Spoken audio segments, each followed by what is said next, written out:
Out this month from Apex Publications, Best of Apex Magazine, Volume 1, edited by Jason Sizemore and Leslie Connor. The anthology contains some of the best original short fiction appearing in Apex Magazine over the years. Included are our numerous award-nominated works, our Reader's Story of the Year selections, and personal favorites chosen by the editors. That's right, all of the best stories in one place. Available now, Best of Apex Magazine, Volume 1. Visit apexbookcompany.com for details.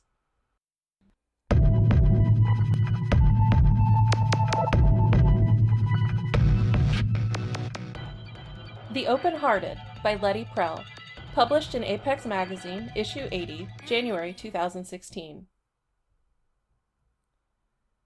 Palmer was standing at the counter in Chichen Itza Coffee at 9 in the morning when he spotted the next big thing. He'd pushed open the blue paper doors minutes ago to find himself the only customer in the place, which was unusual for Chichen even though it was tucked down an otherwise deserted alley in the twisted heart of Greenwich Village. The human being was a herding creature. A shop could be empty 1 minute and 2/3 packed the next. That he'd walked into a dead zone, ahead of the crowd and ahead of the curve, made him hyper-alert. So when the 20-something barista with a nose ring and tattoos cascading down the left side of her neck set the white china pot containing his Lotus Eater blend in front of him with a clink, along with a tea bowl, he saw the mark in his peripheral vision. "Wait!" She looked up at him, a willow man hunched into a hook, hands jammed in the pockets of his black cashmere overcoat, his spiky hair pointing forward like antennae. "Do you want a hemp cookie with that or something?" "What's that on your wrist?" She beamed and held out her left arm. It was an oval-shaped tattoo, a glistening green jewel. It looked remarkably three-dimensional. Smaller honeycomb-like markings guarded the central slit of a cat's eye image. But he'd seen something. Then the markings moved, and the slit of the iris bulged open. It didn't look like an eye anymore. It looked like a huge organic pore. He tried to peer inside, but it snapped shut. The back of Palmer's throat started itching. "It's a stoma," the barista said proudly. "Like plants have, only bigger. See, on either side are the guard cells that control the opening." Palmer coughed and put both hands on the counter. He could barely bark out his next question. Body mod? Bod mod? She nodded, her brow wrinkling. "Do you need some water?" He shook his head fiercely from side to side. He didn't understand yet, but this was it. His find. Where? "My brother did it." She looked at her wrist, admiring. "He's a genius. He's totally into bod mod, you know." Palmer hastily poured some tea and gulped it. It was too hot, but he grimaced it down. It helped his throat a little. "Where's your brother's shop?" She looked at her wrist, admiring the work. "Oh, he doesn't have one yet. He just moved into the village." She hesitated, then spoke low. "He fixed my mod in his apartment." It took all of Palmer's will to keep him from grabbing that wrist. "I need to meet him, now!" The woman stared at him and then looked over her left shoulder to the back of the cafe. "Corey? This guy wants to talk to you." "He's here." Just then, 5 people walked in the door. The young woman waved Palmer to the back. "Sorry, I can't introduce you. Customers." Palmer shrugged and grabbed his tea and cup. "No problem." He headed for the table in the far back, where a muscular guy sat under the mural of a ziggurat. He looked like he'd be as at home in a gym as at a chess tournament. He nodded for Palmer to sit down. Palmer cradled the steaming cup in both hands, and let the scent of Lotus Eater bloom surround him as they introduced each other. Corey had never heard of Palmer, but when he found out what Palmer did, and that he was interested in his sister's bod mod job, he sat up straighter, ready to talk. This pleased Palmer. The guy was smart. They spoke in quiet tones that blended with the chatter that was growing around them as the human herd continued to wander in to graze. Corey had a medical degree from Johns Hopkins and an engineering degree from MIT. Impressive, given he looked barely 30. His dark bangs kept swinging over his right eye as he sipped a tall cinnamon-laced mocha. "Stomata are how plants breathe," he explained. "Except what they breathe in is carbon dioxide, and they breathe out oxygen. So your sister's stoma is breathing in what she breathes out." Corey's mouth tugged into a wry smile. "That would be quite impossible, given the biological differences between people and plants. It's the idea that we're engaged in a reciprocal process that balances our own emissions. Carbon dioxide is one of the greenhouse gases." Palmer sat back, already plotting the trajectory of the trend. This was a high concept. Climate change, a wearable political statement. Corey relaxed back in his seat. People loved to be understood. And it's felt. When Hammond Stoma respirates, she experiences a sense of breathing, not in her lungs, but in her wrist. Palmer looked to the front counter, where the barista wore a beatific smile as she foamed a small pitcher of milk. She feels more one with the earth. It wasn't a question, but Corey nodded. Palmer's thoughts were in fast forward. Everyone's complaining about being sucked inside their technology. People don't notice where they are because they're staring at their devices. He wasn't really talking to Corey anymore. He was rehearsing for investors. Here's the antidote for that. It's a new way of connecting with the natural world. It's a hyper-connection. Superior. That it is, Corey murmured, smiling. That it is. They spoke business. They shared a second pot of Lotus Eater tea and ate black sesame ladus. It was nearly noon when Palmer emerged from Cheechen's alleyway onto the winding streets of the village again, as mindful as if he were walking in a labyrinth. He had what he needed, including Corey's contact information and his e-signature on a contract to represent. It was one thing to spot a new trend. It was another art altogether to help people make money off it. Palmer knew where he needed to go next. He took the C train straight up to Columbus Circle and phoned Mona as he strolled north and west toward his condo. "Palmer," a grandmotherly voice crooned with a sexy edge. "So nice you rang." "How've you been, Mona?" "As always. Fabulous." A sigh. "You haven't been around in a while." Mildly chiding. "Well, I've been working." "Do tell." He coughed. "Just something new. Very new. I saw something today." "Do tell." Mona's tone brightened. She listened to Palmer's two-sentence pitch. "Intriguing. We're having a cocktail party tomorrow night. Our usual. Would you stop by? Maybe I can put you in touch." Mona was amazing at reading people. Palmer silently thanked her for artfully avoiding a situation where Palmer would need to invite himself, or beg. "I can make it," he replied as he thumbed to cancel tomorrow's appointments. 6-ish? "See you then." She clicked off. Mona was gracious, but when she was done talking, that was that. Palmer returned his device to his coat pocket and walked past Sanjay, who had opened the huge iron and glass door to the building for him. As always, Palmer was flattered to catch the doorman's lingering look in his peripheral vision. He got on the elevator and rode up to the 11th floor, turned right, and entered his India-inspired apartment, where he wasted no time preparing his spa tub with warm water and eucalyptus oil. As the tub filled, he took his time undressing and brushing all his clothing, including his coat, before carefully hanging them up in their appointed places. He meditated while he soaked, clearing his mind and preparing himself for the work ahead. Afterwards, he donned his silk kurta pajamas, poured a cashew fenny with lime, and set about distilling his message to a single perfect image, instantly understood and as elegant as it was irresistible. Not the catchphrase that would heat up the masses. That was for advertising. His specialty was positioning the idea as a fine investment for those smart enough to see it. Palmer always made sure his investors felt smart. Palmer had never brokered this kind of trend.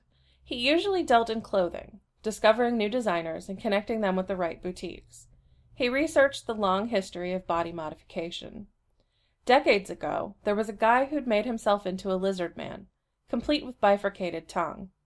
Another man zebra-striped himself. People got subdermal implants of horns that sprouted from their heads. But as he worked, he became even more convinced of the success of this new project. Stomata weren't for the freakish community of bod mod addicts. This was a wearable mod. A stoma could be created in a simple 2-hour procedure that Corey had insisted could be done outside of a hospital. Think day spa, and mass market appeal soared. Palmer stayed up through the night as he solidified his strategy, then drank down a liter of Gerolsteiner mineral water while he brewed espresso and made buckwheat mini pancakes, which he topped with paddlefish caviar, creme fraiche, and chives. He ate standing on his balcony, taking in the view of the park below, and the lightening of the sky over Queens that portended the coming of the sun. Palmer woke in the mid-afternoon, performed a full 90 minutes of Ashtanga yoga, second series, showered, and then dressed for cocktails in his black skinny suit, an eye-popping fuchsia Duchamp floral tie, and Hugo Boss shoes of the exact same color. He left early and stopped at his favorite German cafe for spicy eggs and knackwurst, spread with onion confit. He wasn't going to Mona's to linger at the hors d'oeuvres table. He washed his meal down with black coffee and a large glass of water. When he checked his device again, it was already 5:30. He paid, tipping exactly 17%, and headed straight away to a liquor store. Mona's continued friendship was ensured with a good scotch or a bottle of liqueur. He purchased both. This was a big night. Mona's place was Upper East. He'd known her for nearly a decade, and for the first 3 years he kept wondering what she did for a living, after which he realized how Upper West a thought that was and gave it up. Perhaps it was investments, but he could readily believe Mona's wealth was in her connections. Money flowed naturally in her direction and to her sumptuous cocktail parties, as inevitably as a river flowing seaward. Mona was the sea, miraculously contained in a 3-bedroom apartment. The master suite was always tastefully locked, but the parties spilled generously into all remaining spaces. One bedroom was the art room, containing an inviting black leather couch and armchair, its ambiance provided by bold paintings covering 3 decades of the modernist period, and an actual Calder suspended from the ceiling in the far corner. The other bedroom was given over to a saltwater aquarium wall, a scrimshaw collection, and a single white couch that curved like a wave around the remainder of the room. The living room was generously sized, but always felt cramped with the press of the cocktail crowd, and held a spectacular view of the park. It wasn't a penthouse by any means, but it felt like one. Certainly many of the attendees were important enough to merit a grander location. Yet everyone was perfectly content at Mona's. Her parties were a weekly occurrence, but no one dared show up uninvited. Palmer prayed Mona's radar had engaged when he'd called, and she'd invited the right people for him to meet that evening. Investors. He wasn't disappointed. Mona was waiting for him at the door, a bold geometric print hugging her ample curves, her hair in a flaming red faux hawk. "You're a doll," she crooned in delightfully old-fashioned slang as she accepted the bottles of Glenmorangie and Cointreau. By the time she'd made a quarter turn, Jane had appeared to unburden her and whisked away the gifts. Jane had worked for Mona as long as Palmer could remember. He doubted Jane was her real name, but it was difficult to envision her with any other name, and even harder to see her in any other role than tending to Mona's events. "Come," Mona beckoned. "There's someone in the aquarium waiting to meet you." The crowd parted before Mona. Jane reappeared and pressed a drink into his hand. Palmer sipped it before he stepped into the aquarium room. He smiled. A rusty nail. Jane was a gem. Palmer was surprised to find not a white-haired man waiting in that room, but a young black woman in an orange sheath dress. No, not orange, Palmer corrected himself, but saffron, that perfect new tone this summer. The woman's back was to the door as she watched a trio of clownfish float past, but she pivoted at the sound of Mona coughing politely. Palmer recognized her at once. The tickle in his throat confirmed his host had anticipated him perfectly. He took a quick sip of his cocktail to stifle the cough. Mona introduced them, but Joyeux needed no introduction. She'd made her fortune in the music industry, but she was also the CEO of Whim Erotica, her lifestyle company. The gaze from her eyes, the color of fertile soil, was hypnotic. "I flew in from Dubai just to meet you. May I call you Palmer?" Yes, of course." He coughed. Here was the Empress of Earth to benevolently purchase everything Palmer had. In that moment, he realized Stomata were going to debut globally. They sat on the white couch, and he downloaded everything to her about the project. No price was ever mentioned. There wasn't even a handshake deal. He simply trusted and gave. Abundance would come his way in time, as they did with Mona's parties. For every action there was a counter-action. That evening, he understood the perfect balance of Taoism organically, in his bones, and he surrendered himself to Joyeux's 10,000 eyes.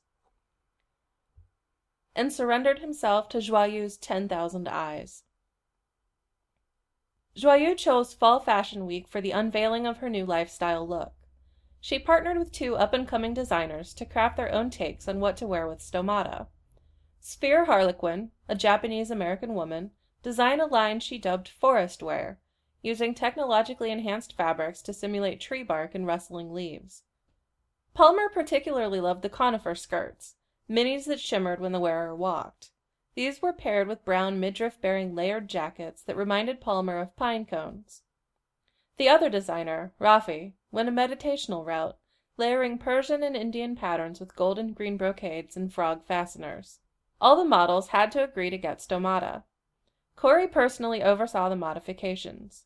Joyeux breathed enough of a hint that the show was packed with those curious to see what twist she was bringing. Palmer sat next to Joyeux, who had Corey tucked at her other side. Joyeux had taken a fancy to him. They were now one formidable power couple. Sphere's designs opened the show. There was a general murmur of approval as the first model hit the runway, which was followed by a wave of gasps as the crowd discovered there was more here than the fashion. In Sphere's show, the stomata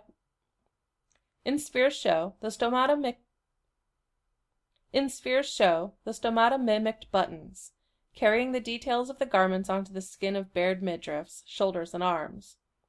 Stomata even peeked out from the backs of legs, just beneath the hems of those conifer skirts. Palmer enjoyed the parade and envisioned the adjectives the critics would use: fresh, modern, earth-conscious. Then it was Raffi's turn. A model stepped forward, dressed in a flowing sheer tunic that trailed on the floor behind her, over lavishly patterned loose-fitting pants. The crowd did not gasp, but was utterly silent, for in the middle of her forehead, as a third eye, was a stoma, embellished with jewel-like insets that sparkled when she moved. Another model stepped forth, and another, till there was a pantheon of parading goddesses arrayed along the runway. Stomata as bindis, as bejeweled navels. The effect was hypnotic. Then the pièce de résistance appeared, a barefoot model who opened her hands in a graceful mudra halfway down the runway to reveal stomata on each of her palms. As the model continued a type of temple dance, more stomata were revealed, one each on the soles of her feet. The crowd went wild. Raffi came on stage at the peak moment, a model on each arm and flanked by his entire company. The lights flashed up, then down, and all froze in a tableau. Slowly the lights played over the bejeweled stomata. As Palmer watched, he became aware of a rustling or sighing. It was unsettling in its strangeness. A murmur moved like a wave through the assembly. They appeared to be listening to the respirations of the model's stomata. Joyeux grasped Corey's hand, and they rose to their feet. Lights and cameras on the pair, capturing Joyeux's famous face in a carefully crafted smile of generosity and pleasure. Palmer was puzzled. He thought Corey had told him the respirations were felt and heard only by the person with the stoma. Was this a recording, then? Part of the ambiance of the show? As the crowd continued to applaud, Palmer, who had secretly wondered why a model would consent to get a bod mod just for a show, at last understood. Joyeux had successfully branded stomata as lifestyle. Every model on that stage was suddenly going to be very popular indeed. Within a few short weeks, wherever Palmer turned, there were stomata. The fashion trend on the streets favored Sphere Harlequin's designs over Raffi's. Forest wear shimmered along the sidewalks like fallen leaves moved by wind. The fashion forward got the bod mod to match. Stomata winked at Palmer from shoulders along Park Avenue, from necks in Soho, from women's calves on the subway. The ad campaign played on the climate change theme he'd originally anticipated.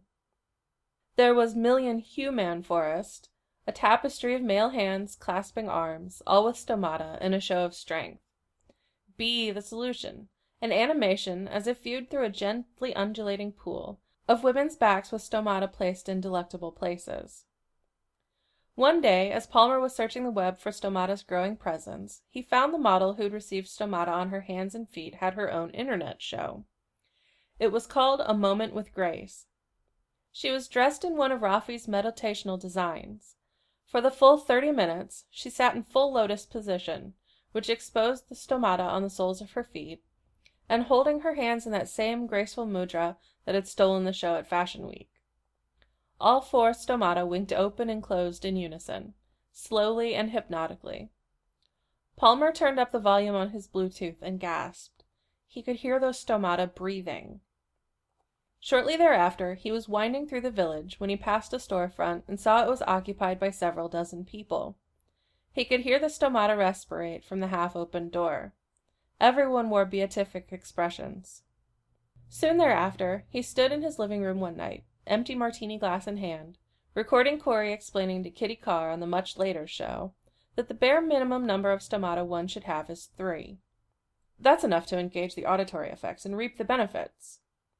Corey had a vibe about him that radiated simplicity and trust. Good to know, Kitty said, and swiveled to reveal a pair on her shoulder, beautifully arranged to suggest an hourglass shape within a patch that glimmered softly. I want to talk about those benefits in a little bit, but first, you can see I have 2 stomata right now. She batted her eyes at Corey. Where should I get my 3rd? The audience laughed at her suggestive tone. Corey took it in stride. Why stop at the minimum? More is more. Funny you should say that, Kitty replied. I heard there's a certain number of stomata where other people can hear them on you, can hear them respirate. Is that the word? Corey smiled. Yes, the Fabulous 4 configuration was first worn by the model Grace. That produces an effect where your stomata are audible from about 4 or 5 feet, which is within the range of normal social distance. A moment with Grace! Kitty looked into the audience, and they applauded as if it was their own idea. A few whistles augmented the clapping, presumably from the show's fans. Kitty was in top form. Can I have too many, Corey? Or are they like diamonds? She put on a wistful look to the audience's delight. Corey smiled. I can see you in a necklace of stomata. He demonstrated on his own neck. With maybe a drop down in the front here. He looked at the camera as he moved his finger a bit lower. And another stoma here. His finger moved to what on Kitty would be deep in her cleavage. The audience whooped as Kitty gave Corey her "you're a naughty boy" look. Palmer grimaced. Everyone referred to stomata like they were jewelry and not a surgery. What would it take to reverse something like that? Kitty leaned in. But now I have to ask you a tough question, Corey. You know what I'm talking about. Scientists have come forward to debunk stomata. They say they don't do a thing about reducing greenhouse gases or anything else.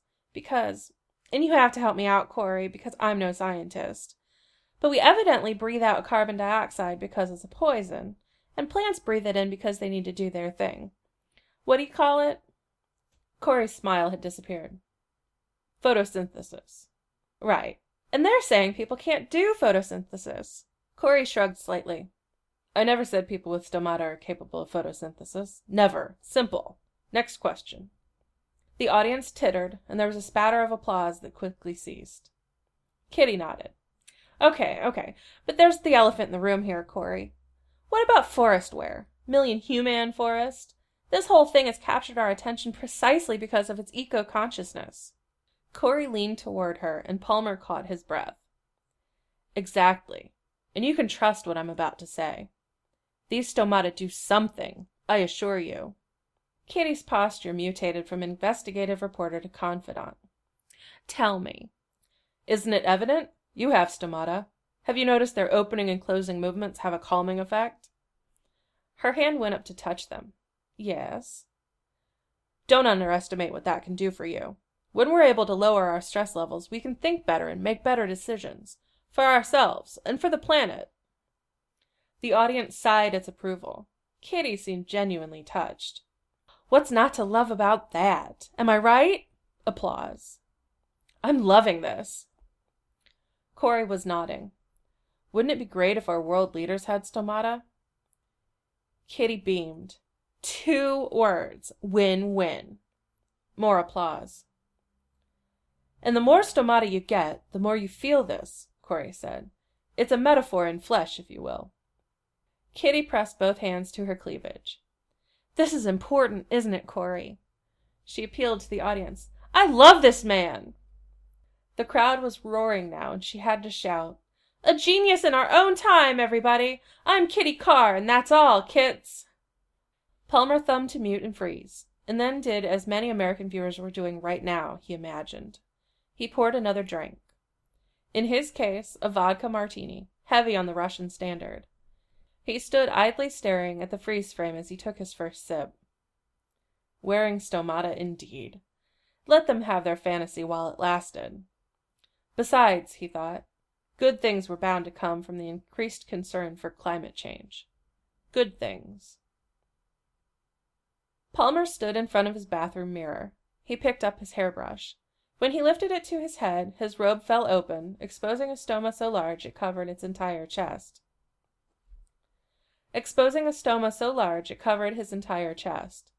Its lips opened, a tremendous maw exposing his lungs and heart, everything all the way down to the top of his intestines. He screamed, but the sound came out of the gaping hole. He woke, sitting up in bed with such force it felt like he'd been flung back into his body. He ran a shaky hand over his chest, feeling only skin. Why was he sweating? It was just a dream. He moved through his morning as if he were an automaton. He was mildly surprised when he discovered he was descending to the subway at Columbus Circle. He took conscious control of himself and chose a train down to Chichen Itza Coffee. He found the blue paper covering the door had been removed, and when he entered he saw the booths were drenched in sunlight. "Hi there, stranger." It was Corey's sister, Hammond, standing behind the counter. The place was bustling. This crowd, without a doubt, was into stomata. He could hear the respiration from where he stood, the default background noise these days. "What can I get you?" He wasn't sure. "What's the tea of the day?" She cocked her head. "You didn't come to try the elixir?" She laughed when she saw his confusion. "Don't tell me you haven't tried any yet. It's the new big thing." He laughed a little, embarrassed. "Okay then, elixir." She started to go over the ways he could have it, but he interrupted. "Serve it to me the way you think I should experience it." She had attractive dimples in her cheeks when she smiled. He found a stool at the communal counter and kept his sunglasses on so he could observe his surroundings without being obvious. Most of the customers were drinking out of pretty little glass chalices in jewel tones that reminded him of stomata. The elixir, he thought. How old was this drink trend if there was already a special glass made for it? Answer, overnight, if it was manufactured by the lifestyle industry. The clues pointed to Joyeux and her whim erratica. He shook his head, amused. Why shouldn't a bod mod and fashion trend have its own drink in its own specially designed chalice? Still, being behind the curve stung. He watched Hammond put a tiny purple chalice on a tray, swing it gracefully to the up position, and head toward him. He found himself being grateful for the ordinariness of her movements. She transferred the contents of the tray to the tabletop. 2 ounces of golden liquid sparkled inside. He took a sip. It was crisp and pleasant, alighting on his palate sweetly at first, but finishing refreshingly dry. It didn't seem to be alcoholic. He looked up at her questioningly. She smiled back and then furrowed her brow. "You're not feeling it, are you? Do you have any stomata?" He shook his head. "I'm so sorry," she said, turning away. "You should get some. You're missing out." He continued to sip and observe the crowd. Across the room, 3 young men and a woman were sitting at a table holding hands. No, correction. They were touching at their wrists. Palmer didn't need to get up and go over to investigate. He was certain they all had stomata on their wrists, were joining their stomata. They all wore peaceful, pleasant expressions. The young woman licked her lips, and Palmer looked quickly away. Someone had hung a flat screen over the mural of the ziggurat. A moment of grace was on. The now famous model meditated underneath an arch arrayed with a rainbow of tiny chalices. As he watched, she reached out, eyes still closed, picked up a glass, drank its contents, and placed it back in its holder. There was no hesitation or fumbling in her movements. As he pondered this, she reached out and took the glass that was immediately above the emptied one. Communion, he thought, looking at his own empty chalice. The young man sitting on a stool next to him leaned in. "Enhances the view, doesn't it?" He winked. At a loss, Palmer smiled and agreed. The man's eyes shifted focus briefly, and then he made a kind of scooping gesture with his left hand. "Yeah, man. Now I really see." Less than a week later, the President of the United States mentioned her 7 stomata at a special White House press conference on the environment. Stomata were becoming popular among world leaders, who were making a show of how it improved their ability to process complex information and make better decisions. Palmer focused on her intently during the remainder of the 20-minute conference. His hand reached out and hit pause, just as his brain told him, there. His hand shaking, he inched the tape back and then inched it forward frame by frame. There it was.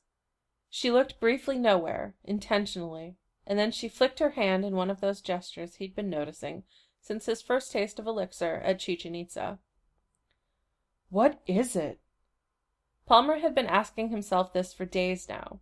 He could hardly sleep. The phenomenon wasn't mentioned on the web anywhere. He spent hours stalking the city, looking for people with stomata so he could follow them, watch them, catch them making one of those out-of-place gestures. He saw them looking nowhere intentionally, and yet it was somewhere in a way that said, I see. He turned down an invitation to cocktails at Mona's because he was nervous about entering a room filled with movers and shakers sprouting stomata, signaling and discussing things he'd find incomprehensible. It was as if a portion of humanity, and an elite group at that, had become a new species. He shut off the broadcast. He closed his eyes. He opened his eyes. He did not fix himself a drink. He thumbed open a website and made an appointment. They gave him a sedative for his anxiety. He sat in a comfortable reclining chair, enjoying the sensuality of the leather upholstery when Corey entered the room, his unruly bangs caught up underneath a blue cap, looking every inch the surgeon despite the fact this wasn't a hospital, but Corey's flagship bod-mod spa. Go for the best of everything, that was Palmer. Get the quality job from the original master. Corey smiled. So we're doing the Magnificent Seven today? Good choice. So many are coming back for second and third procedures. The seven won't disappoint. He consulted the screen next to the gurney on which Palmer lay. And you'd like to leave the location and design up to me?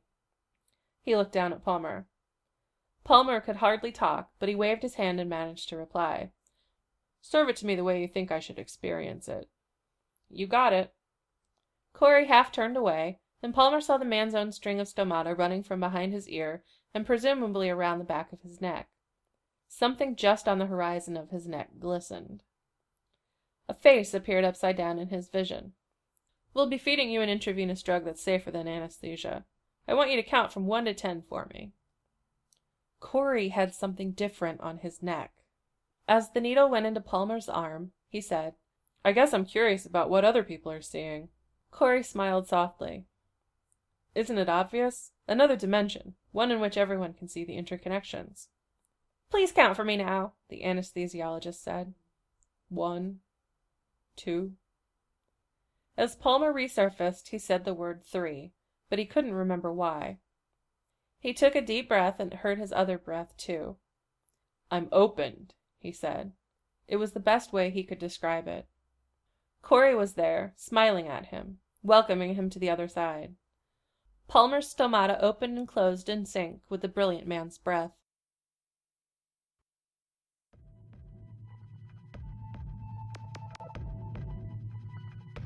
The Open-Hearted by Lettie Prell, published in Apex Magazine, issue 80, January 2016. Lettie Prell likes to explore the edge where humans and their technology are increasingly merging. Her science fiction stories have appeared in Analog Science Fiction and Fact, Apex Magazine, and its Book of Apex anthology, and elsewhere. Her work has also been featured on the StarShipSofa podcast. She is an active member of SFWA. This Apex Magazine podcast was performed and produced by Lisa Schinninger. Music used with kind permission of Alchemy. Apex Magazine podcast, copyright Apex Publications.